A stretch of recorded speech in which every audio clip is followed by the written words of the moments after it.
जय माता दी सबको। नवरात्रि का पहला दिन है और मैं कर रही हूँ माता रानी की स्थापना। तो आप लोगों को दिखाती हूँ मैं स्थापना कैसे करती हूँ। और मैं यहाँ पर दिखाती हूँ कि वहाँ पर हमने भोग लगाने के लिए वो रहता है ना, क्या बोलते हैं, चिंगारी चिंगारी। चिंगारी नहीं बोलते, जो भी है, काला काला काला काला। तो वहाँ पर वो चल रहा है। और अभी मैं आप लोगों को दिखाती हूँ कितनी स्थापना हो गई है। तो वो सब देखो और मैं तैयारी कैसे कर रही हूँ वो देखो।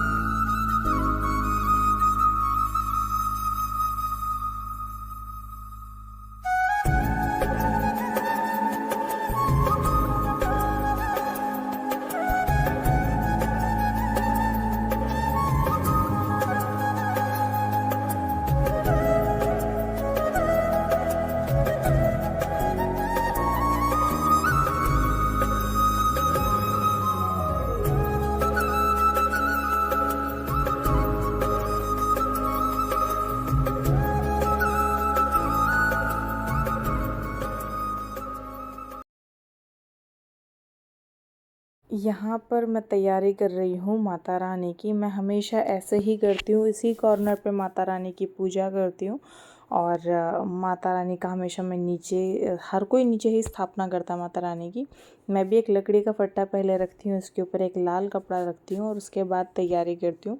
आज मैं ब्लॉग बनवा रही थी परी के साथ, परी से, ताकि परी का भी इंटरेस्ट बना रहे, वो बोर ना हो। और जब हम बच्चों को कुछ सिखाते हैं ना, तो हमें उनको हर एक्टिविटी में इन्वॉल्व रखना चाहिए।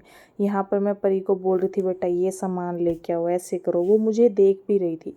अगर मैं परी को ये बोलती ना बेटा आप बैठ जाओ और आप मुझे देखते रहो, उसका ध्यान इधर उधर रहता। तो जब मैंने उसको बोला कि बेटा आप ना मेरा वीडियो शूट कर दो, तो वीडियो भी शूट कर रही थी, मुझे सामान भी दे रही थी और वीडियो में कॉन्टीन्यूसली देख भी रही थी कि मम्मा कर क्या रही हैं। तो धीरे धीरे आपका बच्चा भक्ति भाव में आता है। और अगर आप चाहते हो कि आपके बच्चे के साथ एक मेंटल पीस बना रहे, आपके बच्चे का हमेशा दिमाग में पॉजिटिविटी रहे, तो हमें उसको भक्ति की साइड लेके जाना होता है। हमें हमेशा उसको अपनी जड़ों से जोड़ के रखना पड़ता है। तो मैं पूरी कोशिश करती हूँ कि अपने बच्चे को हमारी हर संस्कृति, हर त्योहार, हर पूजा पाठ के बारे में बताऊँ। तो यहाँ मैं जब भी जो भी कुछ कर रही थी वो सब परी देख रही थी। और ये सब बच्चों को ना दिखाना चाहिए। हम लोग यूजुअली करते क्या है, जब हम काम कर रहे होते हैं तो हम बच्चे को बोलते हैं जाओ टीवी देख लो, जाओ फ़ोन देख लो, मेरे पास मत आओ। तो वो चीज़ें हमें नहीं करनी चाहिए, हमें उनको दिखाते रहना चाहिए कि एग्जैक्टली हम लोग कर क्या रहे हैं, क्योंकि जब बच्चा देखेगा तभी सीखेगा। सेम मेरे साथ यही होता था, जब मेरी मम्मी पूजा पाठ करती थी तो मैं उनको देखती रहती थी। वो हमेशा हमें इन्वॉल्व रखती थी कि बेटा अब ये कर दो, बेटा अब ये ला के दो, बेटा अब यहाँ बैठ जाओ, बेटा अब आरती करनी है, बेटा अब कथा सुनो। तो वही सेम चीज़ मैं अपने बच्चे के साथ करूँ ताकि वो इन्वॉल्व रहे।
मैं कभी भी कोई भी वीकली फ़ास्ट नहीं रखती हूँ। पहले होता था कि मैं हर सोमवार के व्रत रखती थी या मंगलवार के भी कर लिया करती थी बचपन में।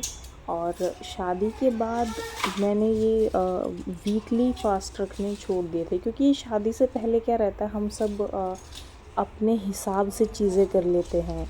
हमें सब कुछ खाना वगैरह मम्मी पकड़ा देती है, हर चीज़। तो शादी के बाद ऑल ऑफ सडन जब बहुत रिस्पॉन्सिबिलिटीज़ आती है, सब कुछ चेंज हो जाता है आपकी ज़िंदगी में, तो नहीं कर पाते, क्योंकि काम इतना होता है, काम के साथ भूख पे भी कंट्रोल करना नहीं हो पाता। तो शादी के बाद जब मुझे लगा कि मुझसे नहीं हो पा रहा, तो मैं अपनी बॉडी को ज़्यादा पुश नहीं किया। मैंने वीकली फास्ट करने छोड़ दिए। लेकिन जब भी ये जन्माष्टमी, ऐसा ही लग रहा है नवरात्रि, शेप देख के तो। शिवरात्रि ये सब आते हैं, तो मेरी बॉडी अपने आप ही मुझे पुश करती है कि फ़ास्ट करना है। मैं अगर ये भी सोचूं कि नहीं रहने दो, नहीं करना, तो फिर भी कहीं ना कहीं मेरे दिमाग में ना वो वाइब्स चलती रहती है कि नहीं नहीं फ़ास्ट करना है। मतलब ऐसा लगता है कि कुछ कमी रह गई है, दिमाग में शांति नहीं रहती। और जैसे मैं फ़ास्ट कर लेती हूँ तो मेरे दिमाग में शांति आ जाती है। तो यहाँ पर मैं कर रही थी तैयारी, और मैं हमेशा से ही, मतलब जब मैं 3rd क्लास में थी तब से मैं नवरात्रि के फ़ास्ट रखती आई हूँ। प्रेगनेंसी के दौरान मैं फ़ास्ट छोड़ देती हूँ, क्योंकि मुझे कहीं ना कहीं लगता है कि बच्चे को कोई प्रॉब्लम ना हो जाए, जस्ट बिकॉज़। इसलिए मैंने प्रेगनेंसी में कभी फ़ास्ट नहीं रखे, लेकिन उसके अलावा मैंने हमेशा फ़ास्ट रखे हैं। और आप लोगों को मैं बता देती हूँ कि यहाँ पर 2 दिन से मैं बहुत ज़्यादा बीमार थी। मेरा बीपी बहुत ज़्यादा लो हो रखा था। मैं बिल्कुल भी ठीक नहीं थी, बिल्कुल भी मेरा बॉडी मेरे कंट्रोल में नहीं था। हालत मेरी बहुत ज़्यादा ख़राब थी। और उसके बाद 2 दिन के बाद आज 3rd डे था नवरात्रि का, मतलब नवरात्रि मेरी बीमारी के 3rd डे पे स्टार्ट हुई है। तो मैंने अपने आप को पहले सोचा कि मैं फ़ास्ट नहीं करूँगी, लेकिन फिर मैंने अपने आप को समझाया कि नहीं, मुझे करना है। क्योंकि मुझे पता है अगर मैं फ़ास्ट नहीं रखती तो मैं 9 दिन तक फोन आ रहा बहुत है रिग्रेट में चली जाती। मैं मम्मी। अपने आप को एक पीस नहीं दे पाती। तो यहाँ पर मैंने अपने आप को कहा कि तबीयत भी देखी जाएगी, अब स्टार्ट करते हैं। तो फिर मैंने पूरा माता रानी का सामान मंगवाया। और वैसे मेरी सासू माँ को पता रहता है कि हर बार मैं नवरात्रि रखती हूँ, तो वो एक रात पहले ही सारा सामान दे के चले जाते हैं। हर बार मेरी सासू माँ भी होती है मेरे साथ पूजा पाठ करने के लिए। इस बार मुझे नहीं पता, शायद वो बिज़ी थी या कहाँ था। मैंने क्योंकि लेट पूजा पाठ शुरू करी थी, वरना जब मैं जल्दी करती हूँ मॉर्निंग में तो मेरी सासू माँ आ जाती हैं।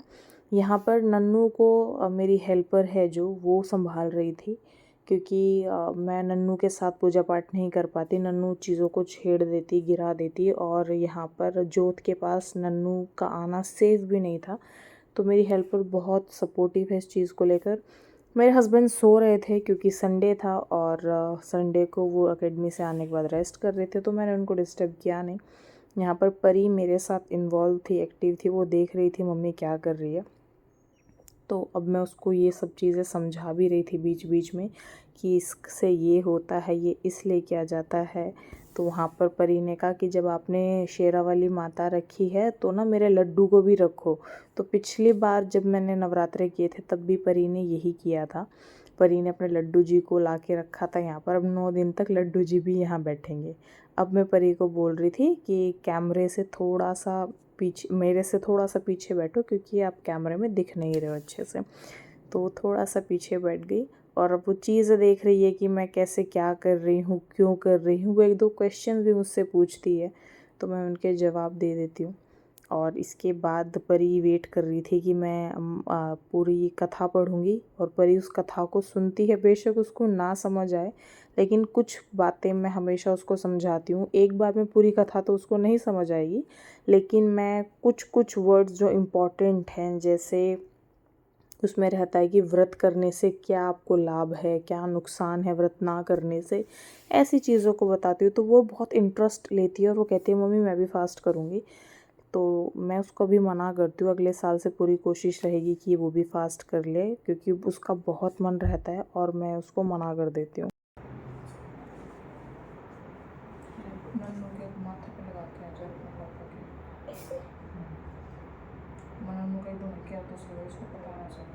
बस बहुत है।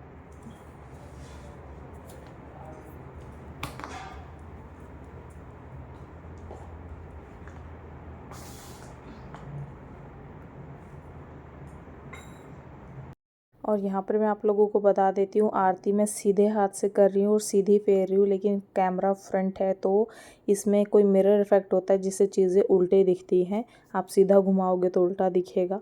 तो वो चीज़ें हैं। तो कोई भी कमेंट में ये मत बोलना आरती उल्टी कर रही हूँ।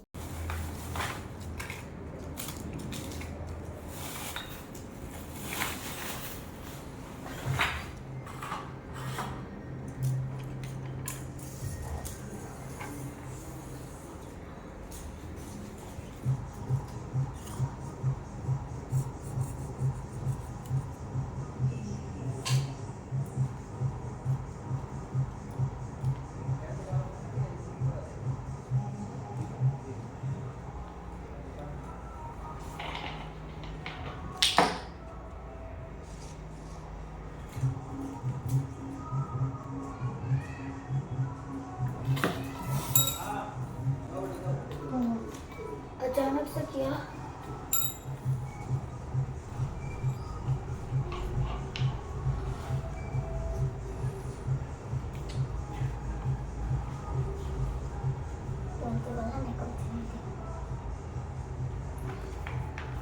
बृहस्पति जी बोले, हे ब्रह्मा जी, आप अत्यंत बुद्धिमान शास्त्रों चारों वेदों को जानने वालों में श्रेष्ठ हो। हे प्रभु, कृपया कर मेरा वचन सुनो। चैत्र आश्विन मास और आषाढ़ मास में शुक्ल पक्ष में नवरात्र का व्रत उत्सव क्यों किया जाता है?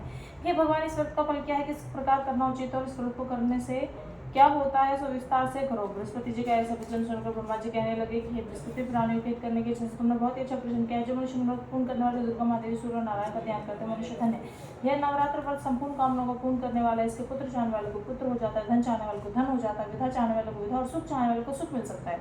इस व्रत को करने से रोगी मनुष्य का